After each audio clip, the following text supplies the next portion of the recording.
สบายดีชาวยูทูบเบอร์ทุกๆคนที่ลงเข้ามารับชมคลิปนี้สำหรับมื้อนี้ก็จะมาจัดอันดับ10ยูทูบเบอร์ลาว2019เนื่องจากว่าคลิปในการจัดอันดับในครั้งก่อนได้รับความนิยมหลายและขึ้นเป็น1,000 วิวที่2ของซ่องเลยก็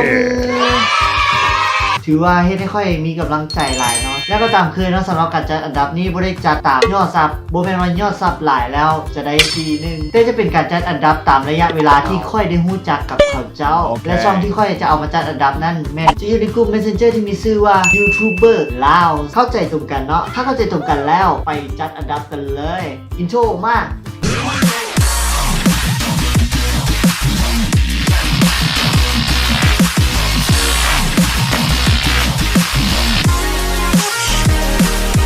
อันดับที่10แทนปอนบ้านนาทีวีสำหรับช่องไอปอนเนาะก็จะมีหลายคอนเทนต์ที่น่าติดตามเนาะบอกว่าจะเป็นคลิปหนังสั้นคลิปวีล็อกแล้วก็คลิปสอนตัดต่อวิดีโอคลิปสอนการเป็น YouTube สอนสมัครวิธีใช้งานต่างๆที่เกี่ยวข้องกับ YouTube สมัครการใช้งานเช่นAdSense บอ Virgin Minion บอถือว่าได้รับความนิยมหลายเนาะถ้าเป็นคลิปการแนะนำการสอนการเป็น YouTube ในลาวนี่ก็จะมีหลายๆคลิปเลยนี่วีล็อกก็ค่อนข้างหลายคลิปสอนการเป็น YouTube นี่ค่อนข้างหลายเลยและสังเกตว่าการสอนของเราจะขึ้นถึง 1,800 แล้วก็1,000นี่อันนี้ 3,000 เลยก็จะเห็นได้ชัดเลยสำหรับช่องไอปอนเราจะสอนสมัคร AdSense ให้ผ่านในปี 2019 แบบละเอียดเนาะแล้วก็ยังมีวิธีสมัครการสร้างรายได้จาก YouTube มีถึง3 EP เลยถ้าคนติดตามก็จะรู้มีวิธีเพิ่มบัญชีธนาคาร AdSense เพื่อรับเงินจาก YouTube อีกล่าสุดเราก็มีคลิปแบบแจกของเนาะเป็น Action Camera รุ่น GoPro SD 1080p เนาะแล้วก็ยังเปิดเผยรายได้ที่ได้รับจาก YouTube อีกถือว่าเป็นยูทูบเบอร์คนแรกที่กล้าเปิดเผยเลยก็แล้วกันสำหรับรายได้เนาะนี่เห็นว่าเปิดเผยเนาะ แล้วก็ยังมีคลิปผู้ว่าในบ้านอาบน้ำอันนี้หาได้หนึ่งเนาะ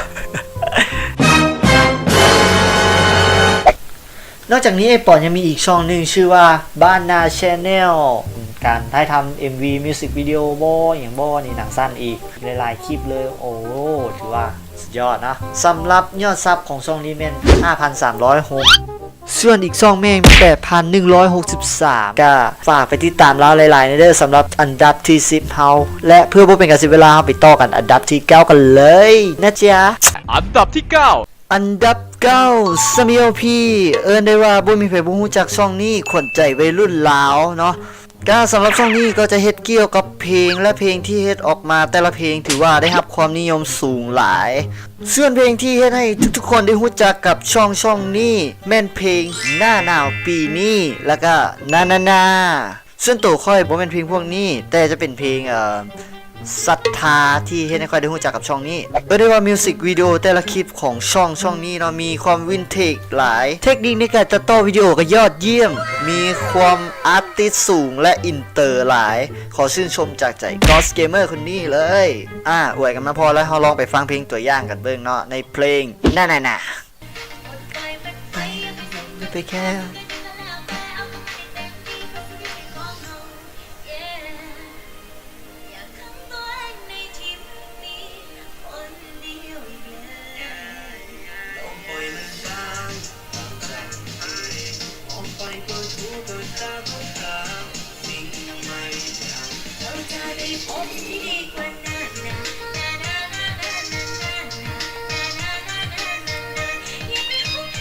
อย่าไปเสียใจก็ประมาณนี้บอกได้คำเดียวเลยว่าเจ๋งส่วนยอดซับของ SMIOP แมน 66,148 Subscribe ขอให้ฮอตแสนไวๆเลยก็มีอีกช่องหนึ่งเนาะที่มีสไตล์คล้ายๆกันนั่นก็คือช่อง People Needer สามารถไปติดตามกันได้ทั้ง SMIOP และ People Needer ต่อไปเราไปอันดับถัดไปกันเลยยี่ห้าอันดับที่8คิดแซช่วงนี้ได้มีการเปลี่ยนชื่อมาถึง2ครั้งทำอีทชื่อว่า X Kid ต่อมาได้เปลี่ยนเป็น AV Gamer ซึ่งปัจจุบันได้เปลี่ยนมาเป็น FC ยังคิดว่าชื่อนี้น่าจะเป็นชื่อถาวรแล้วเพราะว่าเปลี่ยนมาถึง2ครั้งมาเป็น FC ยังและน้องก็ได้สร้างอีกช่องหนึ่งขึ้นมาและใส่ชื่อเก่าคือ X Kid เราจะเห็นได้เลยนะว่ามี2ช่องคือ FC ยังคือช่อง X Kid เก่า แล้วก็ช่อง X Kid เป็นช่องใหม่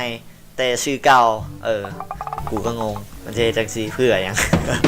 สำหรับยูทูบเบอร์ในกลุ่ม Messenger เนาะจะรู้จักน้องคนนี้ย้อนว่าน้องเป็นคนที่เฮ็ดปก YouTube งามเขาจะยกตัวอย่างยูทูบเบอร์ที่เอาปกที่น้องเฮ็ดนั้นมาเป็นปกช่องนั่นก็คือช่อง Tip Memos Jemo Plaza ทีนาคา Official ก็จะประมาณนี้แหละส่วนเรื่องคอนเทนต์สำหรับช่องนี้คิดว่าก็บ่ฮู้นะก็บ่เห็นอัพคลิปอย่างเลยก็เลยบ่ฮู้เนื้อหาว่าจะออกไปแนวทางใด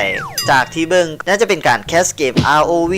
การเฮ็ดปกช่องแล้วก็การเฮ็ดอินโทรอย่างประมาณนี้ถ้าอยากให้เราเฮ็ดปกให้ก็สามารถติดต่อเราได้ทาง Facebook ส่วนตัวเพียงแต่เสีย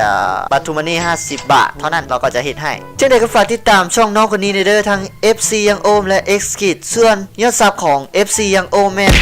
583 Subscribe ก็ไปต่ออันดับต่อไปกันเลย อันดับที่ 7 แสดงไลฟ์สไตล์บายไว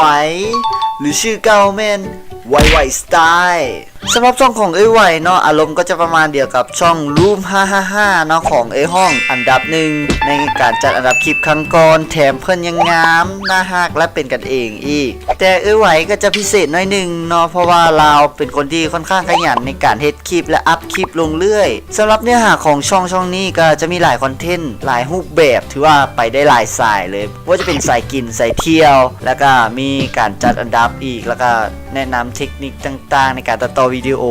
โดยรวมๆแล้วก็จะเป็นวีล็อกโดยส่วนใหญ่เพราะชื่อมันก็บอกอยู่แล้วว่าไลฟ์สไตล์ปลายไหวจะต้องเป็นสไตล์ที่เกี่ยวกับเรา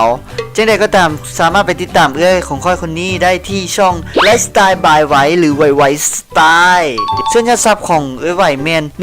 1,555 หรือ155โอเคไปต่ออันดับต่อไปกันเลย อันดับที่ 6 ได้แก่ DJX2 ซึ่งตอนนี้ได้เปลี่ยนมาเป็น Copy Gamer สำหรับช่วงนี้ก็จะเป็นการแคสเกมแนว Survivor เพราะว่าจะเป็น Garena Free Fire Cyber Hunter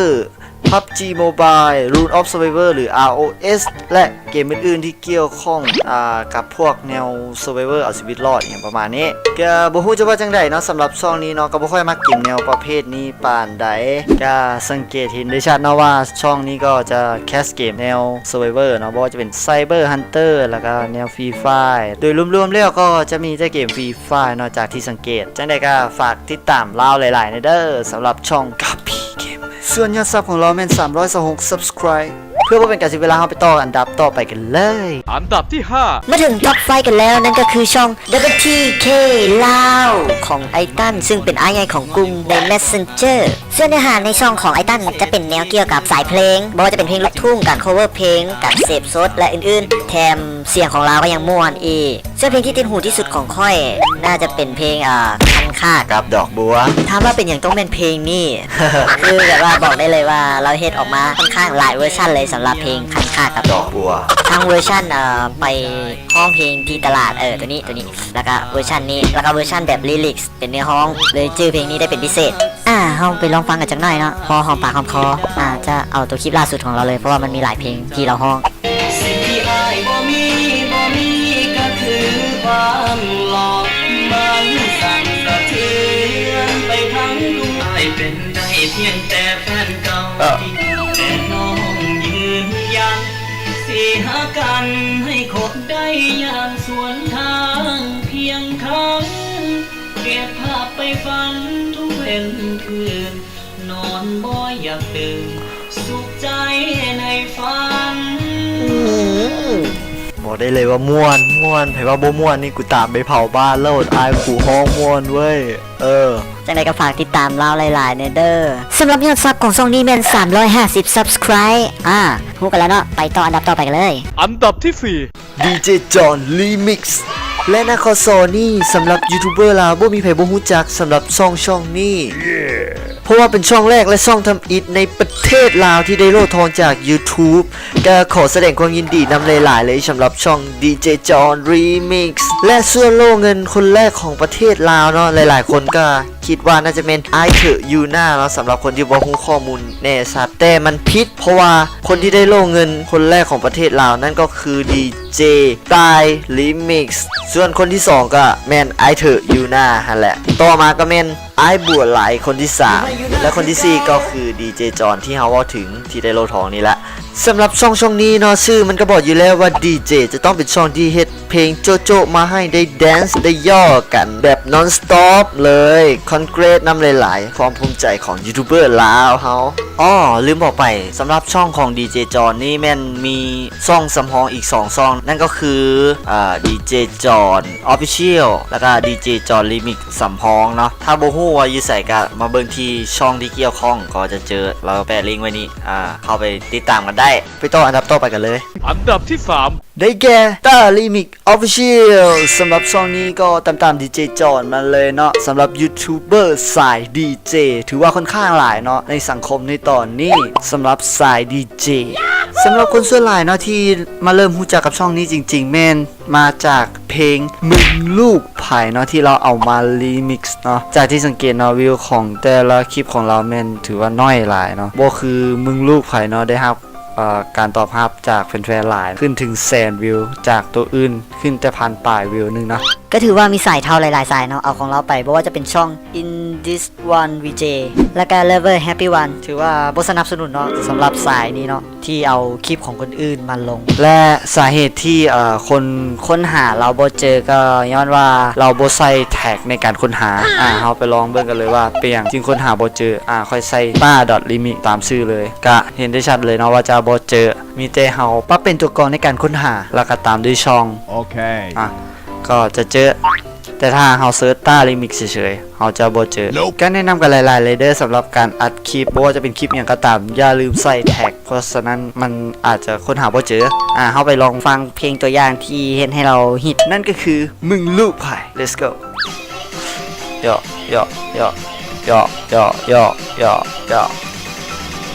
มึงลูกไผ่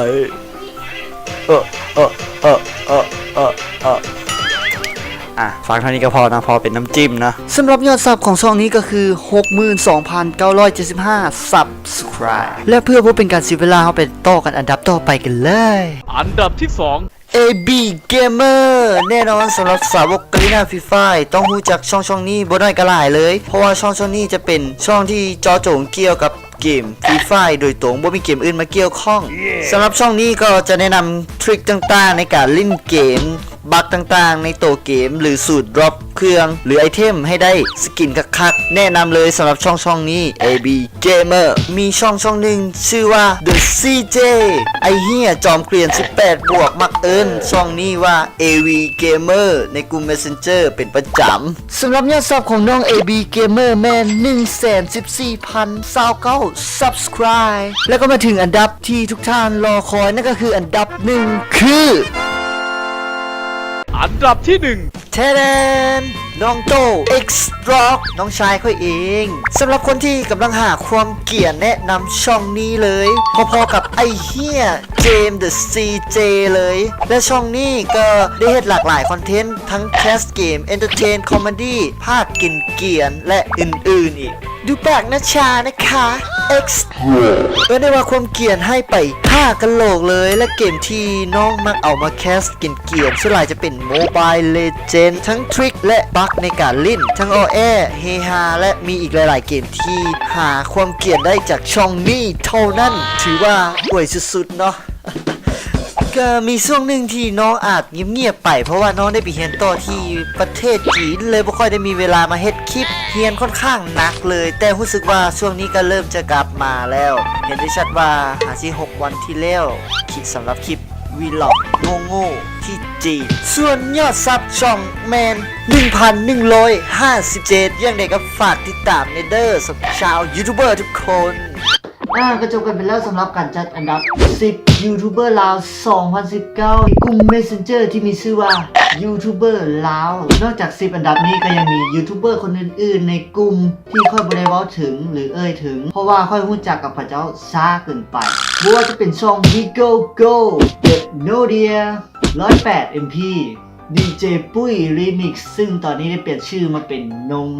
และช่องอื่นๆอีกส่วนการจัดอันดับในครั้งก่อนไผ่ที่ยังบ่ทันได้เบิ่งเนาะก็สามารถกลับไปเบิ่งได้ที่ตัวไอ้ด้านเทิงเนาะเดี๋ยวแปะลิงก์ไว้ให้หรือบอกอะรูป description ก็ได้จะขอบใจที่รับชมคลิปนี้จนจบจังไดถ้ามาคลิปนี้ก็อย่าลืมกดไลค์กดซับกดแชร์แล้วก็อย่าลืมกดกระดิ่งเพื่อบ่พลาดรับชมคลิปจากทางช่องต่อ สเกมเมอร์คนนี้ มีอย่างก็คอมเมนต์กันมาที่ลุ่มคลิปนี้ได้เลย บ๊ายบาย Damn.